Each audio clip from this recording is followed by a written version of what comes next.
Hi everyone, and welcome to yet another controversial Better Mankind video.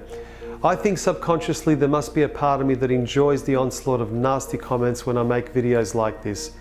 But the fact remains that there's way more evidence that supports the theory that we never went to the moon than there is to support that we ever did. Now there are many reasons that prove we never went to the moon.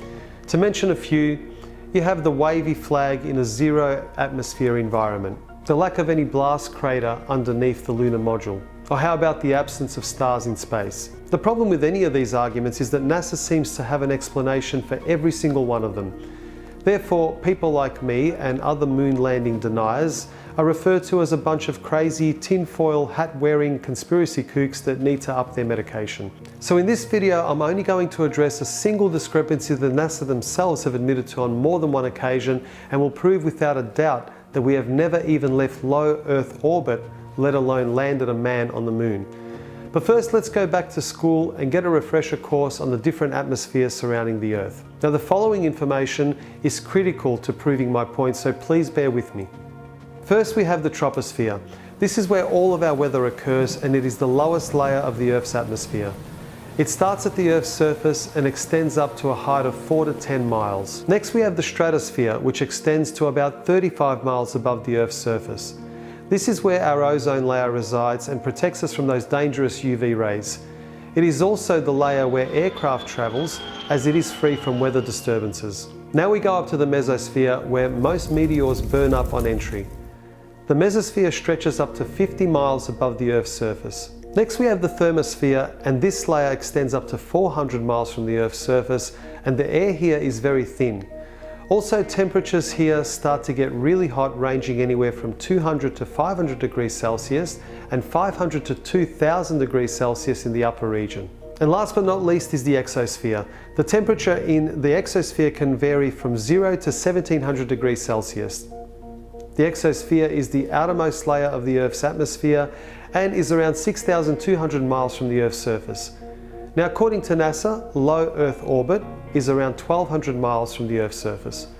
So before I tell you the reasons why it is impossible for us to go beyond the exosphere, or for that matter even past the thermosphere, have a listen to what some NASA experts have to say about this topic. As we get further away from Earth, we'll pass through the Van Allen belts, an area of dangerous radiation.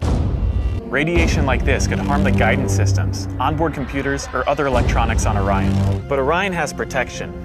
Shielding will be put to the test as the vehicle cuts through the waves of radiation. Sensors aboard will record radiation levels for scientists to study. We must solve these challenges before we send people through this region of space. Hang on. So what you're saying is that in order to send humans through this region, we need to solve the challenge of getting through the Van Allen radiation belts? But I'm confused. Didn't you already solve this challenge back in 1969 when you sent astronauts to the moon, and subsequently 5 other times after that? But we're also really pushing the boundaries in terms of where we're going forward with exploration. I think humans are naturally driven to do this, and this is really the beginning, I think, of human beings leaving low Earth orbit. I certainly plan on being around to see that. So she's a NASA astronaut, but I guess no one bothered to tell her about the first time that we left low Earth orbit. I guess she might be a little too young to remember. Here we have another astronaut that wasn't told about the moon landing 48 years ago. The plan that NASA has is to build a rocket called SLS, which is a heavy lift rocket. It's something that is much bigger than what we have today, and it will be able to launch the Orion capsule with humans on board, as well as landers or other components to destinations beyond Earth orbit. Right now, we only can fly in Earth orbit. That's the farthest that we can go. And this new system that we're building is going to allow us to go beyond and hopefully take humans into the solar system to explore. So the moon, Mars, asteroids, there's a lot of destinations that we could go to, and we're building these building block components in order to allow us to do that eventually. Once we travel beyond low Earth orbit, the crew will be exposed to larger amounts of radiation. So we have to design both the crew protection systems and our electronic systems to withstand this radiation. So that would mean that Neil Armstrong, Michael Collins and Buzz Aldrin We're a tough bunch of SOBs able to withstand all that brutal radiation, considering these challenges are still yet to be solved. So how is it that we had the technology to achieve this amazing feat back in 1969, but we're still working on the technology in 2017, almost half a century later? Well, I managed to find a very clever and well-informed astronaut that will totally straighten things out for us and explain exactly why we're not able to return to the moon and break through those Van Allen radiation belts. Have a listen to this clever chap. I'd go to the moon in a nanosecond. The problem is we don't have the technology to do that anymore. We used to, but we destroyed that technology, and it's a painful process to build it back again. This guy, oh boy. Here's a real-life example of what can happen to you when you're exposed to all of that outer space radiation. And if you're a child with aspirations of becoming an astronaut, being a very good liar might be a positive attribute to have on your resume. Now, just by showing you these admissions of guilt by NASA, I can easily end this video now, and I would have easily proven my point without a shadow of a doubt. But I'm sure that for some of you hardened skeptics out there, this damaging evidence is still not enough. So let's take this theory of mine to the next level. This here is the lunar module now proudly displayed at the National Air and Space Museum. According to NASA, the primary materials used to build the module were aluminium alloy, stainless steel, titanium, nickel steel alloy, heat-resistant glass. Now, if this is the case, we have a very serious discrepancy here. If you remember earlier when I went through the different atmospheres that surround the Earth, both the thermosphere and exosphere have temperatures ranging from 0 to 2000 degrees Celsius. So I decided to examine the melting points of the primary metals that were used to build the lunar module.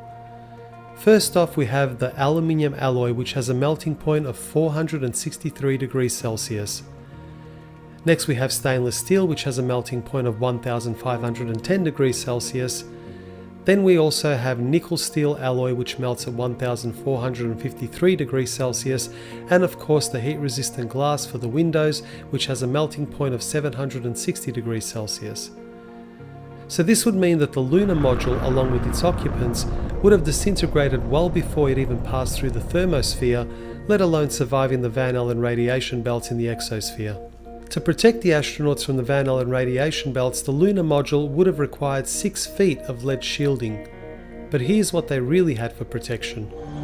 Obviously, the only shielding they had was the literally paper-thin outer hull of aluminum, and their suits consisting of glass fiber, some aluminum fibers, and silicon rubber. It's very interesting concerning radiation that the astronauts were protected by a thin film of aluminum, when here on Earth they put a lead shield on us when they take a dental X-ray. In conclusion, when NASA themselves admit to never having left low Earth orbit, and the fact that we don't even have the materials that could withstand the extreme temperatures and cosmic rays in space, how on earth can anyone believe that we ever went to the moon? Well, I hope you enjoyed this video, and if you like my content, please give me the thumbs up and subscribe to my channel. Also, if you have your own opinions about the moon landing, feel free to leave me a comment and let me know your thoughts. Until next time, take care and be good to each other. I believe that this nation should commit itself to achieving the goal, before this decade is out, of landing a man on the moon and returning him safely to the Earth.